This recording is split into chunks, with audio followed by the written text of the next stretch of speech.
പോണോഗ്രഫിയുടെ സ്വാധീനത്തെ ചെറുക്കുന്നതിന് മാതാപിതാക്കൾ, വൈദികർ, അധ്യാപകർ, സിവിൽ നേതാക്കൾ തുടങ്ങിയവർക്ക് പുതിയ മാർഗനിർദ്ദേശങ്ങളുമായി US മെത്രാൻ സമിതി.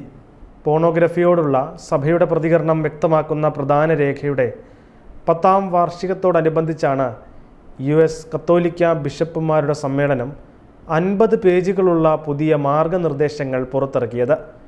ശുദ്ധമായ ഒരു ഹൃദയം എന്നിൽ സൃഷ്ടിക്കുക, പോണോഗ്രഫിക്കെതിരായ പാസ്റ്ററൽ പ്രതികരണം എന്ന തലക്കെട്ടിലുള്ള രേഖ വിശുദ്ധിയോടുള്ള പുതുക്കിയ പ്രതിബദ്ധത ആവശ്യപ്പെടുന്നു.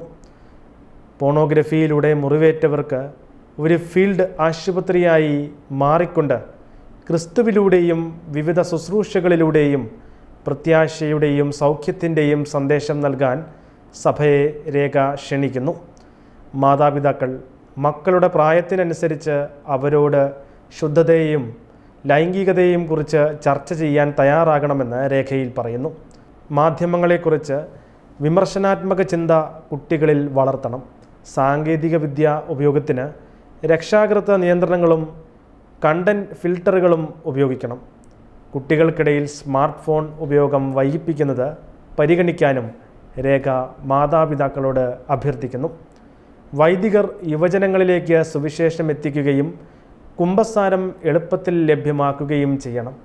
ശുദ്ധതയുടെ പ്രാധാന്യത്തെക്കുറിച്ച് യുവാക്കളെ ബോധവാന്മാരാക്കുകയും സഹായം ആവശ്യമായവരെ കൗൺസിലർമാരുടെ പക്കലേക്ക് പറഞ്ഞുവിടാനും വൈദികർക്ക് സാധിക്കണം. അശ്ലീല ദൃശ്യങ്ങൾ കാണുന്നതിൻ്റെ ദോഷങ്ങളെക്കുറിച്ച് മിഡിൽ സ്കൂളിൽ തന്നെ കുട്ടികളെ പഠിപ്പിക്കണമെന്നും ബിഷപ്പുമാർ പറഞ്ഞു. ഏകാന്തത, ഒറ്റപ്പെടൽ, അനാരോഗ്യകരമായ പെരുമാറ്റം തുടങ്ങിയ ലക്ഷണങ്ങൾ പ്രകടിപ്പിക്കുന്ന വിദ്യാർത്ഥികളെ പ്രത്യേകം ശ്രദ്ധിക്കണം. കുട്ടികൾക്ക് തങ്ങളുടെ പ്രായത്തിന് അനുയോജ്യമായ ശരീര പാഠ്യ പദ്ധതി ഉണ്ടാകണം.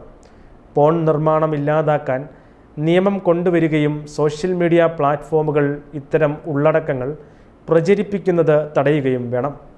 കുടുംബം സമൂഹത്തിൻ്റെ കേന്ദ്രമായിരിക്കണം. കുട്ടികളെ ഓൺലൈൻ അപായങ്ങളിൽ നിന്നും രക്ഷിക്കാനുള്ള പരിപാടികൾ ആസൂത്രണം ചെയ്യണമെന്നും ബിഷപ്പുമാർ രേഖയിൽ ആവശ്യപ്പെട്ടു.